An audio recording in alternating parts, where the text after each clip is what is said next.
What would you do if the people you trusted most threw you onto the street with nothing?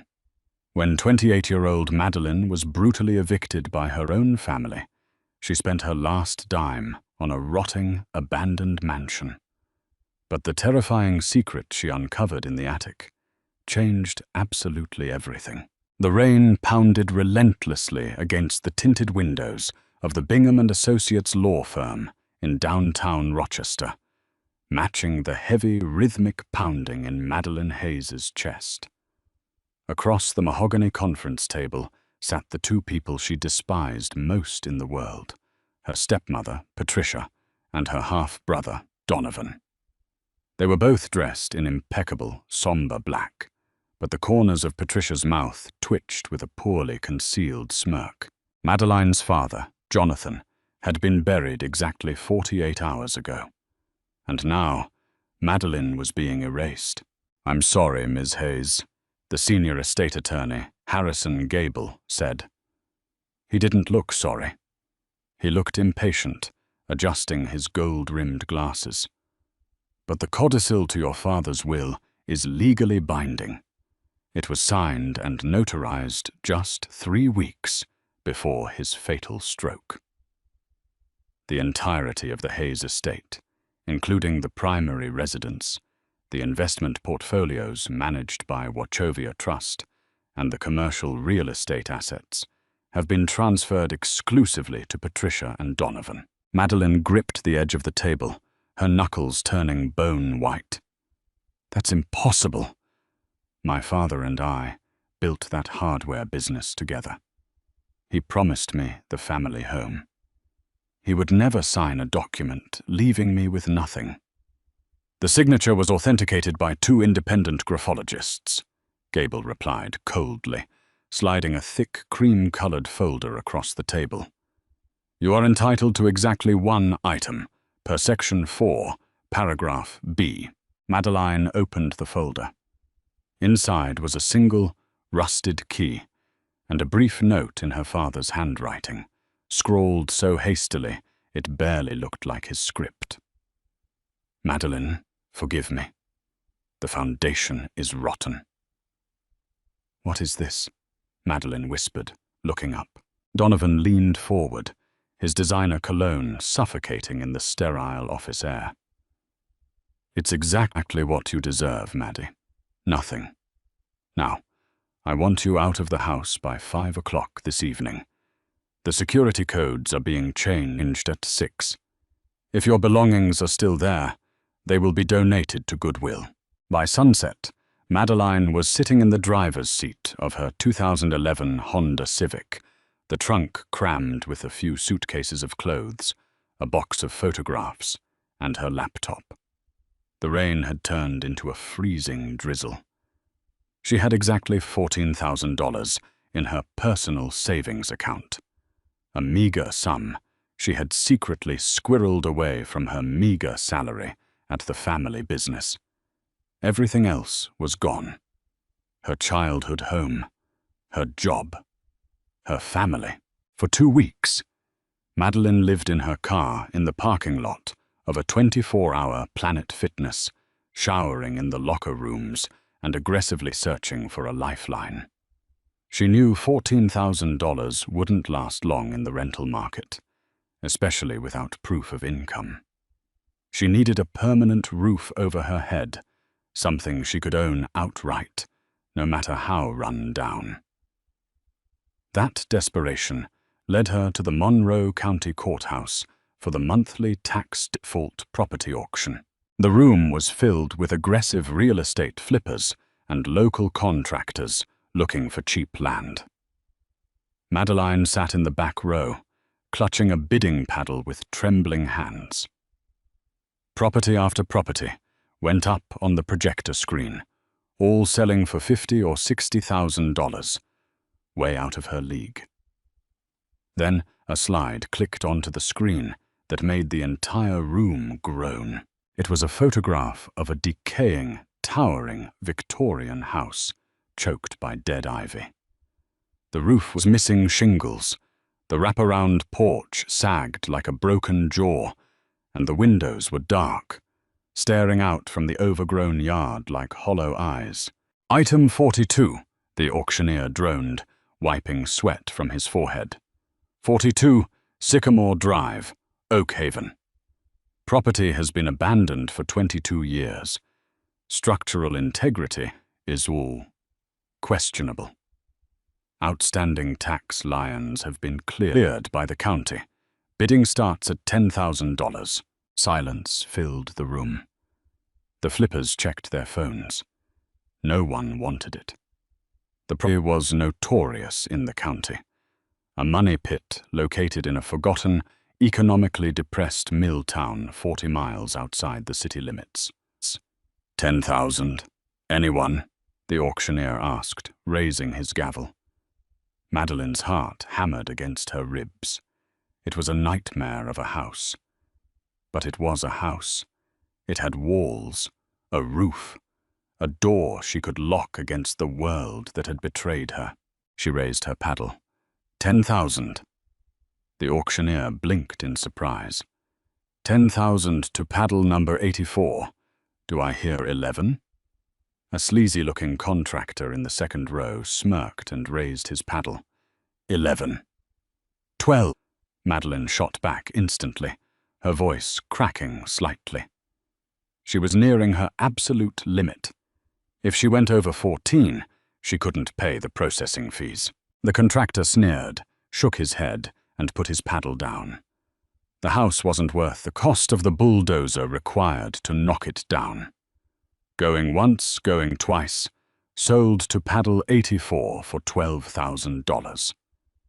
When the heavy gavel struck the wood, Madeline exhaled a breath she felt she'd been holding since her father's funeral. She was completely broke. But she was a homeowner. The next morning, Madeline drove her packed Honda Civic down the winding, pothole-riddled road to Oakhaven.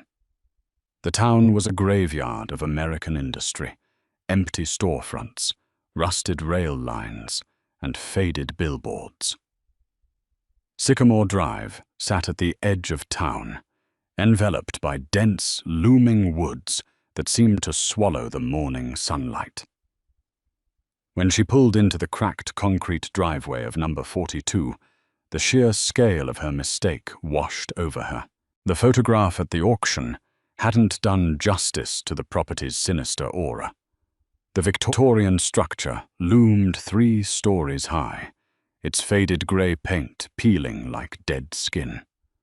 The front yard was a jungle of thorn bushes and dead weeds. The heavy oak front door was covered in deep, jagged scratches, as if wild animals, or desperate people, had tried to claw their way inside. Madeline killed the engine.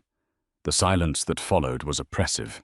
She grabbed the heavy brass key the county clerk had handed her, marched up the groaning steps of the porch, and slid it into the lock. The mechanism ground with the screech of rusted metal, and the door swung open, exhaling a gust of cold, stale air that smelled of mildew, wet earth, and something undeniably sweet and rotting. Madeline stepped inside. Her life, for better or worse, was about to begin here. She had absolutely no idea that the house was waiting for her. For the first 4 days, Madeline threw herself into a grueling routine of survival. The house had no electricity and no running water, so she relied on a portable camp stove, a battery-powered lantern, and jugs of water she hauled from a nearby gas station. During the daylight hours, she scrubbed. She tore down the mouldering velvet drapes that hung like shrouds over the first-floor windows. She swept away decades of dead insects, mouse droppings, and dust that blanketed the warped hardwood floors. The physical labor was agonizing, but it kept her mind off Patricia and Donovan, off the betrayal that still burned like acid in her throat. But when the sun went down, the house on Sycamore Drive woke up. The first night, she convinced herself the scratching in the walls was just raccoons. The second night, when she heard the heavy, rhythmic thud of footsteps pacing in the room. Directly above her makeshift air mattress, she blamed it on the wind shaking the weakened floor joists. By the fourth night, denial was no longer an option. A brutal thunderstorm rolled over Oakhaven, lashing the house with sheets of rain and rattling the loose window panes. Madeline was huddled in a sleeping bag in the parlor, reading a paperback by the harsh white glow of her LED lantern. Thump. She froze. The sound came from the top floor. It wasn't a settling board. It was the distinct sound of a heavy piece of furniture being dropped. Thump. Scrapper.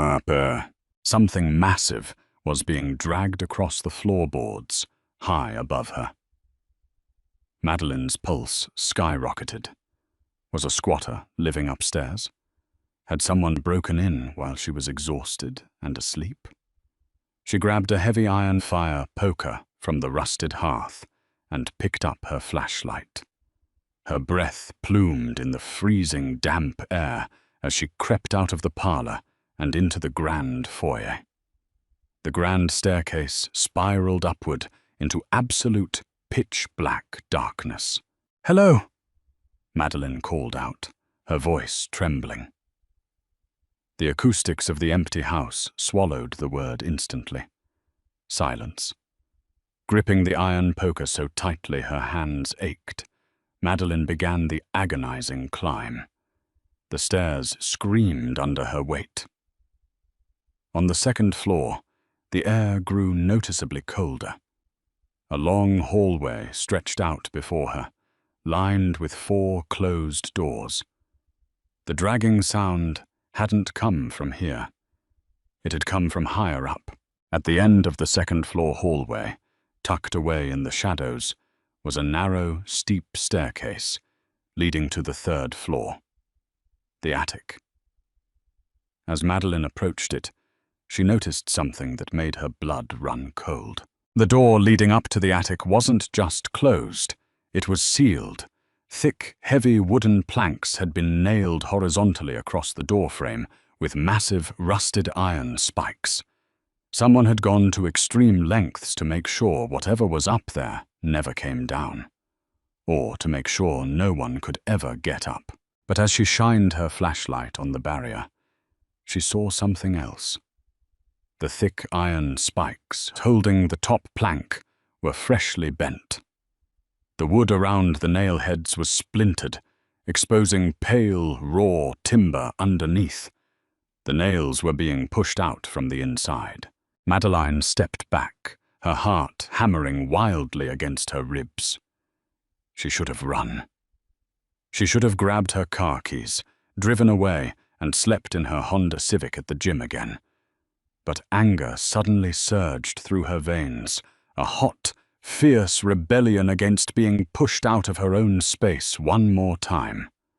Patricia and Donovan had taken her inheritance, her home, her dignity.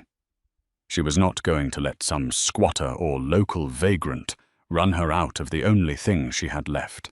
Wedge the hooked end of the fire poker behind the loosened top plank, Madeline threw her entire body weight backward. With a deafening crack that echoed through the house like a gunshot, the rusted nails gave way, and the heavy oak plank clattered to the floor. Madeline attacked the second plank, adrenaline fueling her muscles. She pried, twisted, and pulled until her hands were blistered and bleeding. 10 minutes later, the attic door stood exposed. It was unlocked. Madeline pushed it open. The hinges shrieked, a sound of rusted metal tearing apart.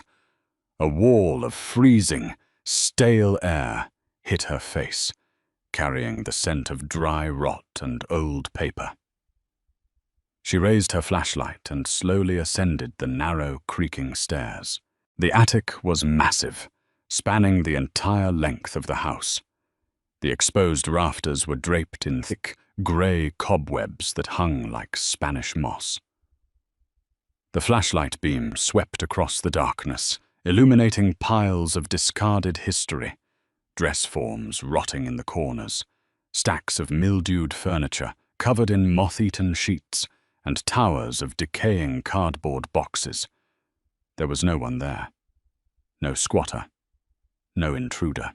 But right in the center of the room, sitting alone in a clearing of dust, was a massive, ornate steamer trunk bound in heavy leather and brass. And a deep groove in the dust showed it had just been dragged several feet across the floor. Madeline stood frozen. Her logical mind scrambled for an explanation. A draft? Seismic activity? Nothing made sense. Cautiously, she approached the trunk. It was antique, easily a century old, covered in faded travel stickers from Paris, Vienna, and London. The heavy brass clasp on the front was secured with an intricate padlock. Madeline stared at the lock. Something about it nagged at the back of her mind. The shape, the weird asymmetrical keyhole. She set the flashlight on a nearby crate, reached into the pocket of her jeans, and pulled out the only inheritance she had received from her father. The single rusted key from the lawyer's office. Her hands shook violently as she slid the key into the padlock. It slid in perfectly. Madeline stopped breathing. How? How could a key handed to her by a corrupt attorney in Rochester open a trunk in an abandoned, foreclosed house she bought randomly at a county auction? Madeline, forgive me. The foundation is rotten. Her father's final words echoed in her mind. With a sickening click, the padlock snapped open. Madeline pulled the lock away, gripped the heavy leather handles of the trunk, and threw the lid back. Inside, there was no clothing, no old books or family heirlooms. The trunk was filled to the brim with neatly bound stacks of $100 bills. Hundreds of stacks. Millions of dollars, all wrapped in yellowing currency bands, stamped with the logo of the Oswego National Bank, an institution that had famously collapsed in 1993 amid a massive embezzlement scandal. Madeline fell backward onto the dusty floor, gasping for air. Her mind was spinning out of control. It was a fortune. Enough money to buy back her father's company 10 times over. Enough to crush Patricia and Donovan in court forever. But as she stared at the mountain of cash, she noticed something resting on top of the bills. It was a thick black ledger bound in cracked leather, and beside it, a large manila envelope from Hudson and Montgomery appraisals. Trembling, Madeline reached into the trunk and picked up the envelope. She unclasped the metal tie and tipped it over. A single glossy 8x10 photograph slid out into her hands. Madeline shined her flashlight directly onto the image, and the breath completely left her lungs. It was a picture of a younger Patricia and Donovan, standing on the wraparound porch of this exact house. But that wasn't what made Madeline's blood turn to ice. Standing between them, with a bruised face and his hands bound tightly behind his back with heavy zip ties, was her father, Jonathan. And in the bottom right corner of the photograph, a digital timestamp glowed in bright red ink. October 14th, 2024. 3 days before her father supposedly died of a stroke. Madeline stared at the photo, the walls of the attic seeming to close in on her. The money, the secret trust, the forged will. She hadn't stumbled upon this house by accident. She had been led here. Or worse, she had been trapped here. Suddenly, the silence of the house was shattered by a sound from downstairs. The front door groaned open, followed by the heavy, deliberate thud of work boots stepping onto the foyer floorboards. "Maddie?" A voice called out from the darkness below. A male voice. Smooth, arrogant, and dripping with malice. It was Donovan. Madeline clicked off her flashlight, plunging the attic into absolute, terrifying darkness. Madeline clicked off her flashlight, plunging the cavernous attic into absolute, terrifying darkness. The heavy scent of dry rot seemed to thicken in the freezing air as she scrambled backward on her hands and knees, ignoring the sharp splinters of the hardwood floor biting into her palms. She pressed her back against the rough, freezing brick of the chimney column, dragging the heavy iron fire poker with her. Downstairs, the floorboards of the grand foyer groaned under the weight of Donovan's heavy boots.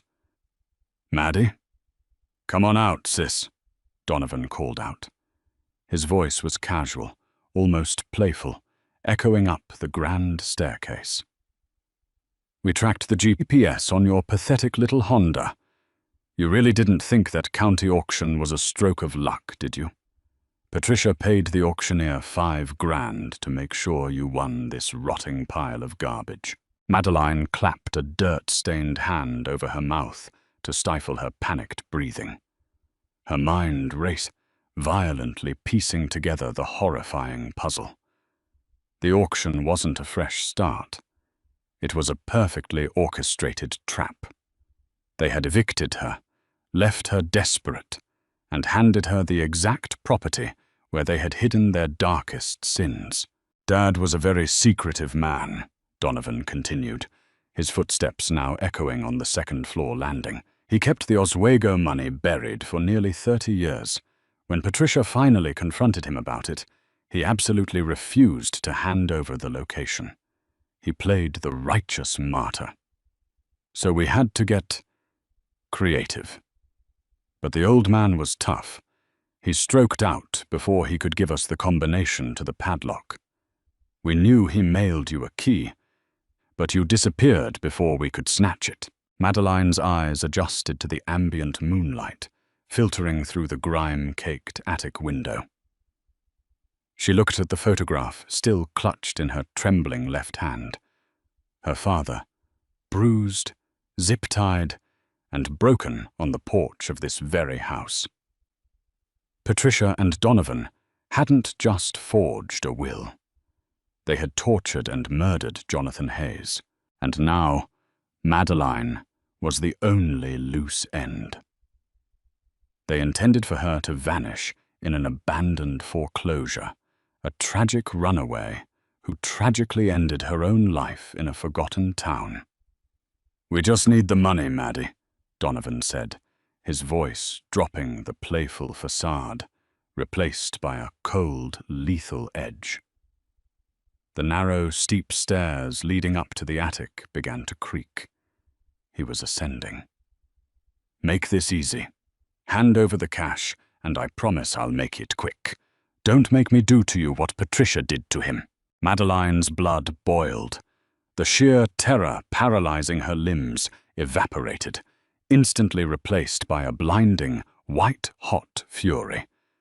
They had taken her father. They had stolen her life. And now they wanted her to just roll over and die in the dark. As Donovan's silhouette appeared in the attic doorway, an unsettling metallic shk broke the silence. He had screwed a suppressor onto the barrel of a sleek, black handgun. The beam of a tactical flashlight attached to the weapon swept across the room, illuminating the dust motes dancing in the freezing air. The beam hit the open leather steamer trunk. The millions of dollars were exposed. Donovan let out a low, greedy whistle. "Jackpot," he whispered, lowering the weapon for just a fraction of a second to admire the mountains of cash. It was the only opening Madeline was going to get. With a guttural scream, she lunged from behind the chimney column. She didn't run away. She charged directly at him. Using every ounce of adrenaline coursing through her veins, she swung the heavy iron fire poker like a baseball bat. The iron connected, sickeningly, with Donovan's right wrist. A sharp crack echoed through the attic as the bones fractured and the handgun flew from his grip, clattering into the darkness. Donovan roared in agony, stumbling backward into the doorframe. Madeline didn't hesitate. She shoved her shoulder violently into his chest, sending him tumbling backward down the narrow, steep attic stairs.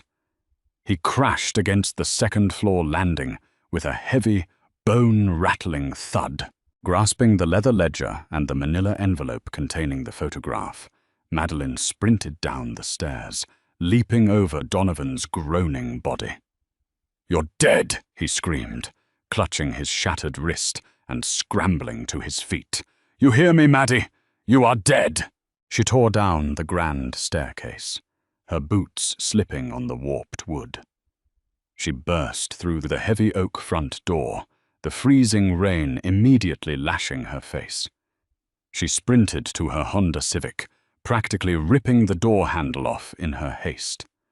She shoved the key into the ignition, the engine sputtering for a terrifying second before roaring to life. As she slammed the car into reverse, she saw Donovan stumble out onto the porch, clutching his injured arm, his face twisted in a mask of pure rage. Madeline slammed the gas pedal, the tires spinning in the muddy gravel before catching grip. She sped down Sycamore Drive, the nightmare house fading into the rearview mirror. But the real fight was only just beginning. Madeline didn't drive to the local Oak Haven police. She knew a corrupt county auctioneer meant deep-rooted local corruption. Instead, she drove through the stormy night for 3 straight hours, straight into the heart of Manhattan. She parked in a high-end commercial garage at dawn, her clothes stained with dirt, sweat, and attic dust. She walked directly into the polished, glass-fronted lobby of Kroll, Inc., the world's leading corporate investigations and risk consulting firm. She knew their reputation. Her father had once used them to vet international suppliers. They were untouchable, unbribable, and they had direct lines to the highest levels of federal law enforcement. Sitting in a sterile, brilliantly lit conference room, Madeline slid the black leather ledger and the horrifying photograph across the table to a senior forensic investigator named Robert Vance, a former FBI financial crimes specialist. Vance studied the photograph with a grim expression, but when he opened the ledger, his eyes widened. "Ms. Hayes," Vance said softly, adjusting his glasses, "this isn't just evidence of a murder. This ledger details the entire operational structure of the 1993 Oswego National Bank collapse. It documents offshore shell companies, wire transfers, and bribed officials. Your father wasn't just hiding this money. He was the architect of the embezzlement." The words hit Madeline like a physical blow. Her father, the hard-working man she idolized, was a criminal mastermind. "Patricia must have discovered his past," Vance continued, tracing a line of faded ink. "She realized the statute of limitations on the bank fraud had expired, but the money was still hidden. When your father refused to give it up, she and your half-brother orchestrated his torture and execution. They forged the will to strip you of your assets, ensuring they had sole control of his legitimate businesses to launder the cash once they found it." Vance immediately contacted his liaisons at the Federal Bureau of Investigation. Because the crime involved a federally insured bank, interstate wire fraud, and capital murder, the FBI took immediate jurisdiction. At exactly 2 p.m., the following day, a fleet of black tactical SUVs swarmed the pristine, manicured lawns of the Bingham & Associates law firm in Rochester. FBI agents in heavy tactical gear stormed the mahogany conference room. Patricia Hayes was arrested mid-sip of her champagne. Donovan, heavily bandaged and sweating, tried to flee through a back fire exit, but was tackled onto the wet pavement by 3 federal agents. Even the corrupt estate attorney, Harrison Gable, was handcuffed and dragged out of his office in front of his entire staff. The raid on the Oak Haven house recovered the stolen millions, along with the suppressed handgun bearing Donovan's fingerprints and DNA evidence linking Patricia to the torture on the porch. 3 months later, Madeleine stood in the federal courthouse in New York. She wore a tailored charcoal suit, her posture uncompromising. She watched without a trace of emotion as the judge handed Patricia and Donovan consecutive life sentences without the possibility of parole. The Hayes estate was tied up in federal litigation for weeks, but because Madeleine had voluntarily surrendered the ledger and cooperated fully with the federal authorities, the government allowed her to retain her father's legitimate hardware business. She took the reins as the sole CEO. In her first act, she liquidated her father's commercial real estate assets and quietly established a massive restitution fund for the victims of the Oswego National Bank collapse, finally clearing the dark stain her father had left on the world. As for the rotting, decaying house on Sycamore Drive, Madeleine didn't sell it. She hired a crew to tear it down to the foundation, erasing the nightmare completely. In its place, she built a state-of-the-art domestic violence shelter for women trying to escape their own monsters. Madeleine had lost her family, her illusions, and her innocence. But as she stood on the freshly poured concrete of the new shelter, the sun breaking through the clouds over Oak Haven, she realized they hadn't destroyed her. They had only forged her into something unbreakable. If Madeleine's terrifying journey from betrayed daughter to fearless survivor kept you on the edge of your seat, please smash that like button. Have you ever uncovered a dark family secret? Tell us in the comments below. Don't forget to share this thrilling story with your friends and subscribe to our channel for more jaw-dropping, real-life mysteries. Hit the notification bell so you will never miss out on our weekly videos. Thank you for watching, and stay safe out there.